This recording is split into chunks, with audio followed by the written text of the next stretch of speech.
Steven Adams had, in my opinion, his best game of the season against the Utah Jazz on Sunday. Watch how he just completely took over this basketball game. So he's going to step up here and block this shot. And how this happens is just ignoring the corner. You can see as the seconds progress, he gets closer and closer to that restricted area. He's not even paying attention to the corner. And he just times this perfectly, knowing that he's going up for the dunk. And he gets a hand on it, and he blocks it off the backboard. And then the Rockets are out and running. And then on this play in transition, Adams is just going to roll to the basket. Durant's going to loft it up. Adams comes down, and he does a jump stop right here, which is the right thing to do. He's got this Jazz player, of course, up and off his feet, which he was anticipating Adams going up right away. But he ends up catching it, reverse, slam. And the Rockets bench was just absolutely out of their seats. This was easily the best highlight of the game. Like, it's not even close. I mean, just take a look at this replay, man. I mean, Adams just gets up and over.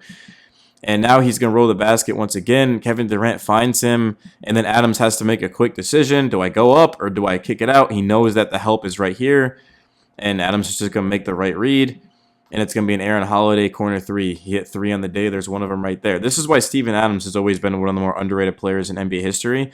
It might not seem like much, but as a big man, to make this split decision, of course, do I go up? Do I dribble in? Like, what do I do? And he just immediately recognizes the defense. Corner kick out, and it's right to that pocket. Aaron Holiday is able to just set it in rhythm and fire it up and in. The ball doesn't even touch the rim. And then now Adams he's got the ball at the top of the key, and you see he's holding it with one hand. He's about to make a baseball type of pass, and he kicks it off the read. And now he's going to set an off-ball screen for Kevin Durant. And now he's going to roll to the basket, and Adams is going to throw up that little touch shot, if you want to call it that. So Steven Adams, he just does all of the little things. It doesn't seem like much. He's not the flashiest player, but he's always been one of the more effective players in basketball. Whatever team Adams goes to always gets better as well. I mean, this is a nice little touch shot for the big men too. But really where Steven Adams makes his money, it's always been on this right here. I've always liked his defense. Watch how he's just going to go up here and pin this off the backboard. So Steven Adams did end up finishing the game with 17 minutes, 13 points, 9 of 10 free throw shooting. That's been definitely his biggest growth this season in his second year with the Rockets. 12 rebounds, 2 assists, 4 of them being offensive. He had a block and a steal, so he's getting active on both sides of the ball. So in this video, I'm actually not particularly going to talk about the Rockets. I'm more so going to talk about Steven Adams and just my experience of covering him as a reporter. So I covered him when he was with the Grizzlies. I covered him when he was with the Pelicans, and I wasn't that big into basketball when he was with OKC, so I don't really remember too much about him then. He was like a completely different player. But specifically Memphis is where I remember him the most, with his screen setting ability, his offensive rebounding, his passing, and those skills have certainly translated to the Rockets. He's fit in here flawlessly. He started games this year. He's come off the bench. I thought he was honestly the most impactful player in the playoffs for the Rockets in the first round against the Warriors, because every shot that was missed, he cleaned up. And free throw shooting, again, has always been his issue, because late in games, the Rockets, they just couldn't play him because, again, if you're missing 2 free throws, you're not scoring in that possession, and you can't exactly do that in the playoffs. Like, you've got to be coming away with something late in these games. And but in terms of what we've seen out of Adams this season, he just gets better by the game. I mean, he plays his role so well. He doesn't care about like the numbers. He goes after every single rebound. He's tough. He's physical, and it's helped the rest of the roster because of that, just the energy that he's brought. Like, Rockets players feed off of that. Like, he ends up blocking a shot, and then he dunks on a guy on the other end, and the bench is off their feet, and now everyone wants to compete and work even harder. And Steven Adams, whatever team he's gone to, has just gotten better. Like, Adams' first year with the Rockets last year, what happened, right? They went from a play-in team to the second seed, and then now of course in year 2 with the Rockets, Houston is 13-4, and they look like a significantly better team than they were last year. The ball's moving freely. So another thing about Adams is you can set a high ball screen with him, and then you can roll him to the basket because he's fast enough to be able to make split, quick decisions. So he reminds me a little bit of Isaiah Hartenstein, from someone who has watched a lot of him with the Rockets. I've watched him with the Thunder, obviously, and the Knicks even a couple of years ago. Hartenstein was very similar. He would set an on-ball screen and he'd roll the basket, and then the Knicks would either throw it to him or they'd bounce it to him. And then to that point, it's you throw up that runner, you drive, you kick it to the corner.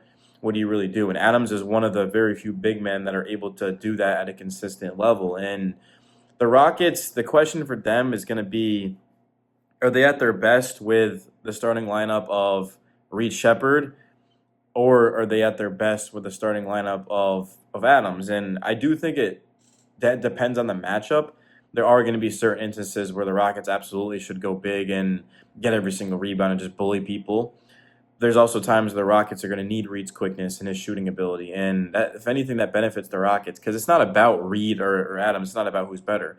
It's about who gives the Rockets the best chance to win that night. And at the end of the day, if Reed comes off the bench, he's going to drop 20. If Adams comes off the bench, he's going to get 12 rebounds, and he's going to do what he's been doing, right? So the Rockets, they've just established a bunch of depth, and they don't need Kevin Durant to score 25 every night. He's going to do it anyway, but that's kind of the thing is the Rockets, they don't need anyone to do anything because they've got so many different players that can beat you, and they're doing this without Tari.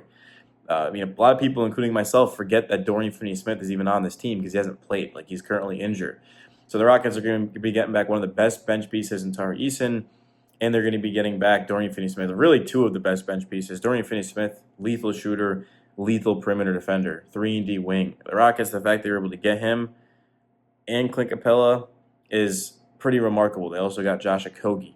Looking at the current team, am I missing anyone? That's kind of it. I mean, they did pick up J.D. Davison, who they like a lot as well. I know Rocket fans are high on him. I mean, Kevin Durant, obviously. The Rockets last year, I didn't see them as a championship team. I saw them as a team that was probably like one or two pieces away. And specifically, they needed someone in the half court to be able to go out there and to score. And that's what Kevin Durant does at best, better than almost just about anyone in the history of basketball. They also did need another 3-and-D wing because if you want to go up against the Thunder, the Nuggets, like you need wings that can defend and that can shoot and can stay ready and that don't really need the ball. And that's DFS, right? And then Clint Capella is just more depth next to the two bigs that they already have in Şengün and Adams.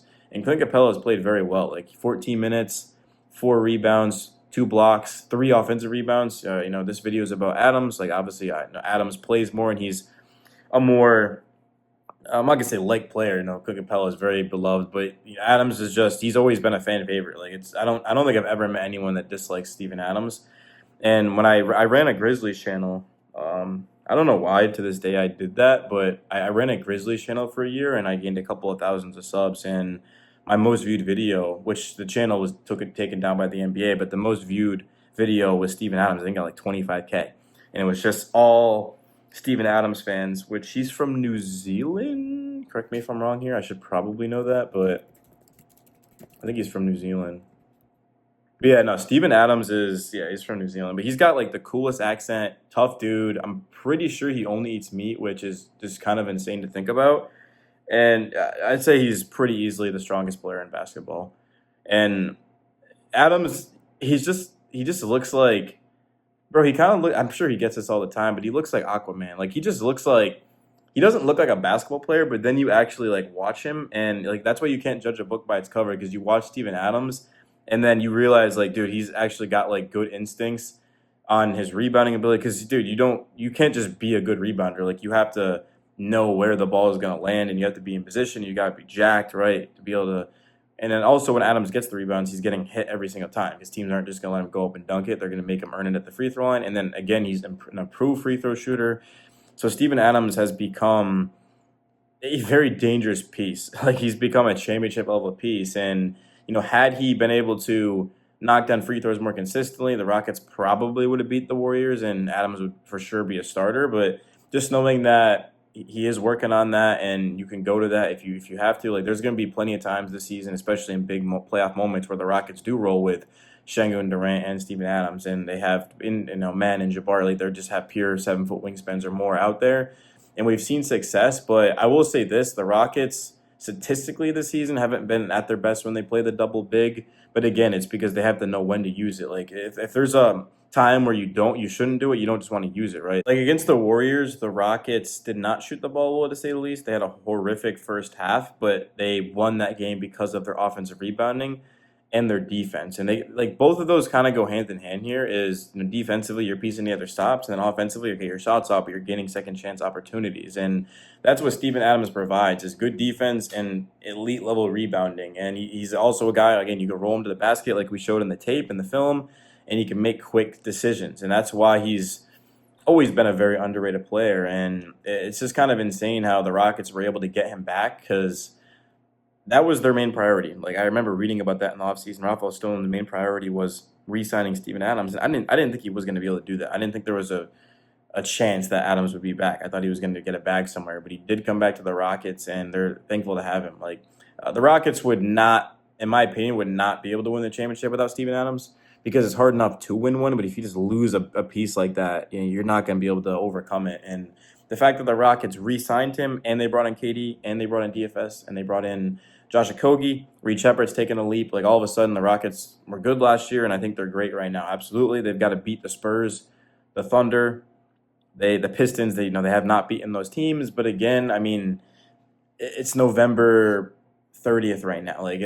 Yeah, I mean, I'd like to see a win here and there, but the Knicks last season, for example, they were over 10, over 11 against the Thunder, Cavs, and Celtics, and they beat the Celtics in the playoffs. Like that does not the regular season. It matters, but it's like the Rockets, they're gonna only elevate their play when the playoffs come.